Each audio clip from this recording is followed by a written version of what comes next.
Hey folks, I don't know if this video will go up. I don't even know if it actually recorded. But we may as well have a little conversation.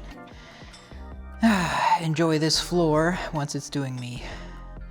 For once it's doing me a kindness instead of hurting me. Tailbone still hurts, but is what it is. Recovery is slower. I still got that knot in my left shoulder, which is, as you may have noticed, in both the overhead press and the bench, my left arm is giving out.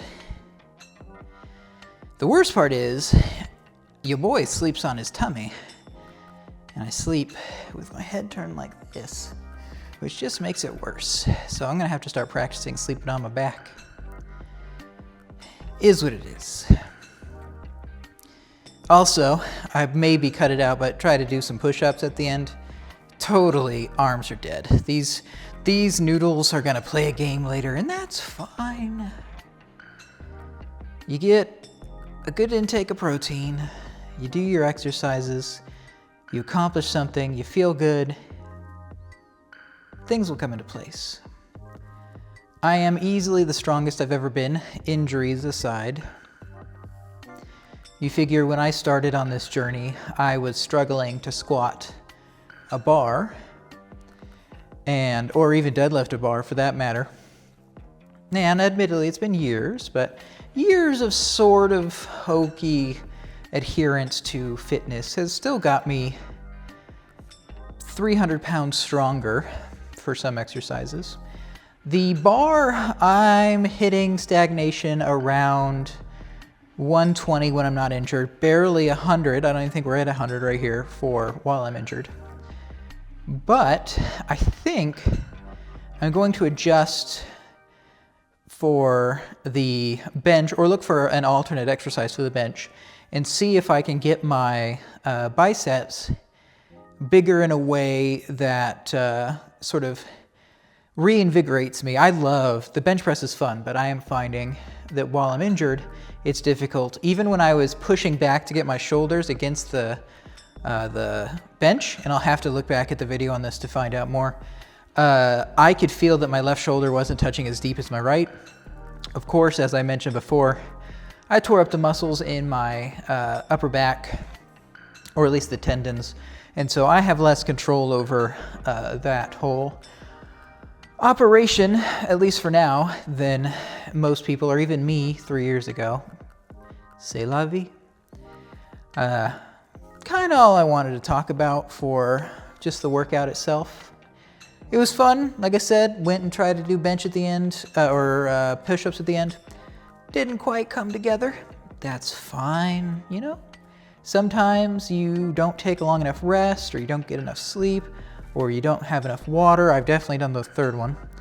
And you give it your best and go from there. Who knows, maybe there's another exercise I could have done instead. I would love to do shrugs right now, but I have a feeling if I do shrugs, I'm gonna get to the point where I can't turn my head. Yeah. As for other things, in case you're still here, I have learned, I'm watching the analytics for my videos. I have learned I've said some naughty words in the titles that YouTube avoids. That's fine. We'll just keep going. Like I said, I don't really care too much how these do. This is more me talking to myself over time, and who knows, someday it'll be, assuming YouTube's still around, it'll be some kind of interesting catalog of somebody who probably at some point doesn't exist. Should be fascinating. I saw a joke recently, some guy was on a dating app, and he said, you know, it's likely that there's a non-zero amount of people that you swipe by on these dating apps that aren't alive anymore. And he said, so he likes to tell himself when he doesn't get a response that person's probably dead. And then he says, in fact, no, they're all dead. I hope they're all dead.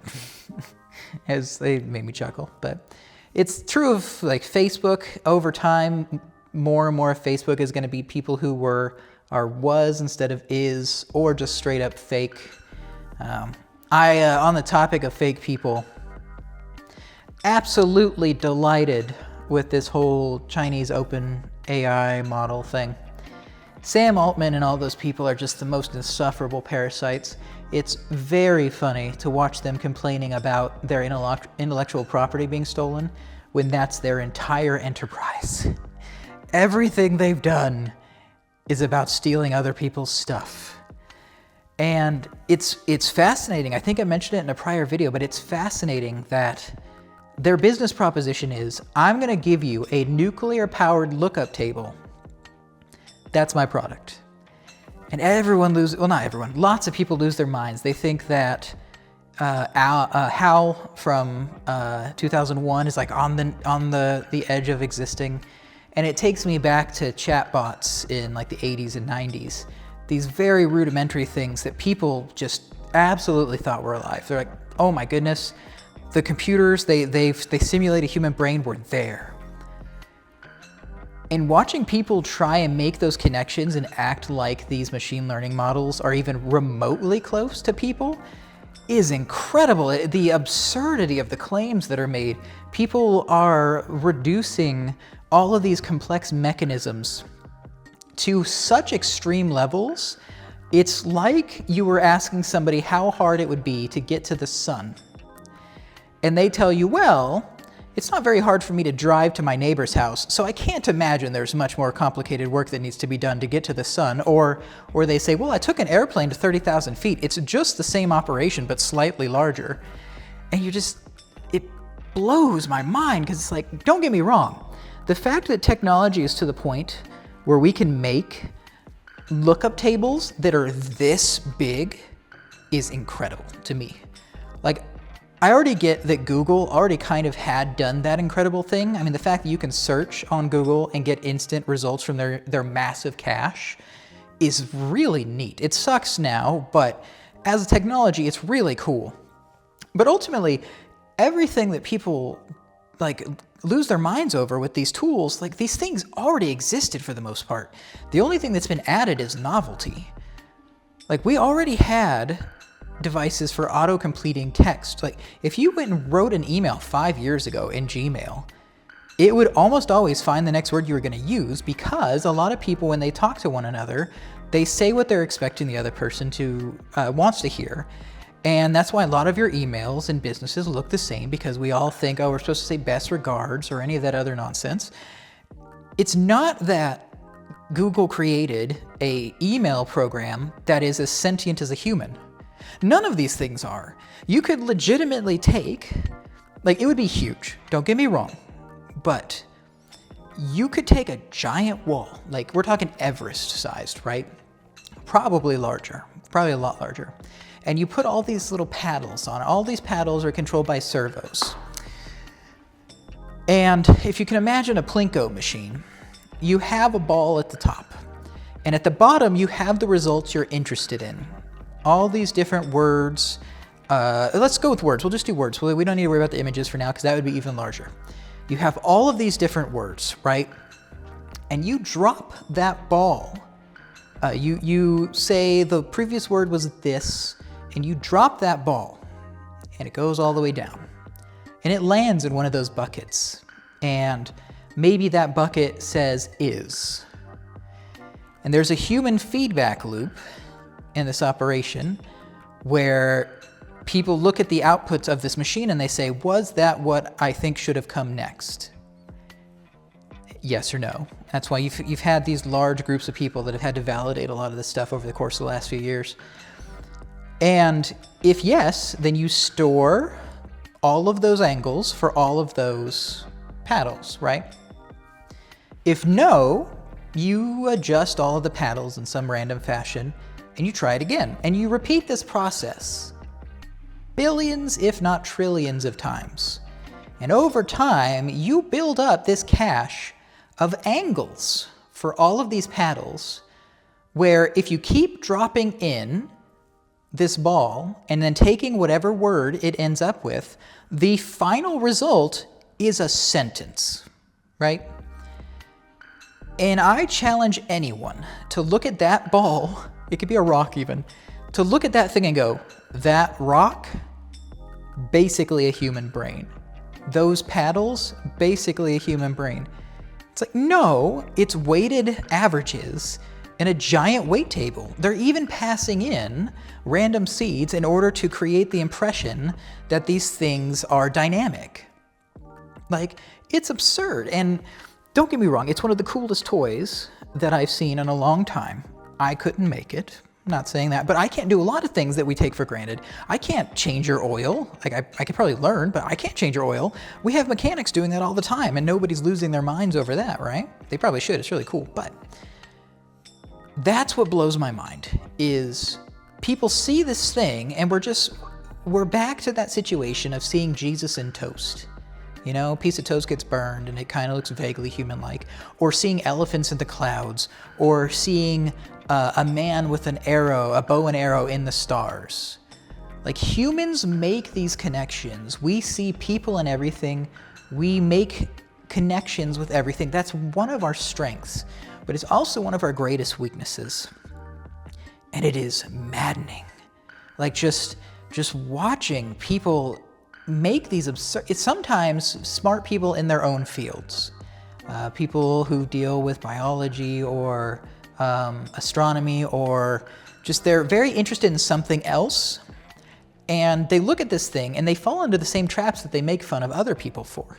They fall into the same traps of being like, I can't explain how this works, so there must be a creator, that kind of thing, right? Like, I can't fathom that this rock and paddle system could create a sentence. So that software you just wrote is basically human. It's literally thinking. It's like, no, it's not thinking. And I go, look, it gives me messages to tell me what last thing it did. Like, every game you've played in the last 20 years has had state machines in their NPCs. Like, this isn't new. Have you played The Sims? They literally have little bubbles over their head to signify the things that they're doing. They show you the meters on the screen to show you the inputs that are causing the outputs. Like, this is all stuff we've been doing. We're just doing it now at a scale that requires nuclear power plants in order to run. It's like, if you take anything, even like breaking passwords on a computer, if you take that and you brute force it to an extreme degree where you've got like the world's most powerful supercomputers, are you going to crack that password faster than one grandmother in an apartment building? It's like, yes. Like, yes, this thing is more interesting than a sim. But no, nothing it is doing at the moment is like on the edge of general AI. And the only reason that these executives are making it seem like that and trying to get the government scared and just trying to get everyone scared is they want to close up that environment so they have a monopoly on this software. The only reason NVIDIA is pushing companies so hard to require ray tracing in their games is so that people will then buy these new GPUs that do this thing, right? And the only way that they can get ray tracing to work right now is to fake it. And so then the thing currently, up until this Chinese DeepSea, I think it's called, currently you had to use NVIDIA software in order to do this faking process, right? So they have a strong incentive to get people scared and to get people locked into this ecosystem where they're in full control. But there's nothing else to it. It's a very cool multivitamin, right? Like, effectively, they've made something that's neat that can do things for you. And for some people, it's actually useful. But for most people, it's not very useful or interesting. Like, at best, it'll get you very bad at learning new things. And you may say, well, you know, I can use it and it'll teach me how to think or something like that. And for certain people, maybe that's true. But being able to find your own information and learn things is incredibly critical, because here's the thing, as cool as DeepSea is, again, I forget if that's the name, that software won't let you learn about negative history in China, at least the version that they released. Apparently people have already cracked it. Once your information is delivered to you by a corporation or any entity where you cannot twist the knobs, so to speak, you are now accepting that the information you will have, the history that you believe, everything you know and learn is in control of people who are very, very, very incentivized to lie to you. It is important for them to lie to you because that makes selling you snake oil easier. It makes tricking you into believing in various nonsense easier. It makes any sort of efforts they put into the government easier because you become a rube and they reinforce you wanting to hear or see things, and it allows them to control the world around you. And these people aren't smart enough for that to be a good idea. Sam Altman is a moron. Like, most of these people are very good at taking your money. And I mean, that's not very impressive. A cat is really good at getting you to feed it. That doesn't make a cat the next Carl Sagan, right? Or the next Einstein. These people are running on instinct in a system built by other people who ran on instinct. They're not geniuses. There's nothing especially special about them. It's just a bunch of cats that figured out if you meow long enough, somebody will give you a bowl with cat food in it. That's all they're doing. So yeah, I hope people come around to realizing this stuff is not nearly as crazy as they think. I feel like we are experiencing what people did the first time they saw a motion picture, where basically you'd see a train coming at you through the screen, and because of your understanding of the world around you, you might panic because you think, I'm literally about to die. But it's just not the case. These things are neat, and maybe some nerd someday, maybe even next year, is going to find a way to make these not parlor tricks. And if they do something like that, that'll be cool. But my biggest concern is everybody is losing their mind over something that I really don't think they should. And someday, maybe in my lifetime, somebody will actually make something that can actually grow something similar to a personality and legitimately gain its own desires and begin autonomously trying to become better and better, right? Like a actual general intelligence. I don't think anyone's gonna notice. I think that's gonna happen, and because everybody is so caught up in these magic tricks, like everyone is convinced that that rabbit literally came out of nowhere when Altman or whoever pulled it out of the hat, and it's like, no, it's a trick. That's the whole point. It's a magic trick to make you think that this person can do something cool. The difference between magicians and these charlatans is magicians and you have some level of agreement. You understand magic isn't real, as sad as that is. They understand it isn't real, but they want to make you believe for the briefest of moments that it is. Now, these idiots, they just want your money. And so just to close out, nothing today or in recent memory outside of personal life. Personal life's going fine, I guess. But just the world around me, there's been a lot of bad news. But hearing Sam Altman cry foul over terms of service abuse and intellectual property abuse fills my heart with warmth. I hope you're doing well. I hope you find the inspiration to keep doing what you're doing, whatever it is. Don't let these snakes make you think that being creative is a lost cause. These tools just average out the general amount of the content that they steal, and they pump out very baseline average things. And they probably always will, because that's just how they work. That works fine for corporations because they don't care. Everyone wants to be the Coca-Cola where everything is gray and boring and doesn't offend anybody or excite anybody for that matter. But really, who wants to work for corporations when they can avoid it, right? Keep your head above water. Try your best to look for small businesses that you can work for or with. Try and network with people who are near you or with entities that are small enough where your voice matters and where everyone at the company, if you wish, can know who you are. Don't get worried that places like Google or Electronic Arts or anything like that aren't going to hire you because they're going to try and automate their nonsense and produce the absolute bottom of the barrel garbage. These places would have never respected you anyways and probably would have fired you at the drop of a hat. So don't be discouraged. Believe in yourself, keep trying your best, and for what little bit it matters, given that there's 8 billion people in the world, I believe in you and I'm confident you'll do great things.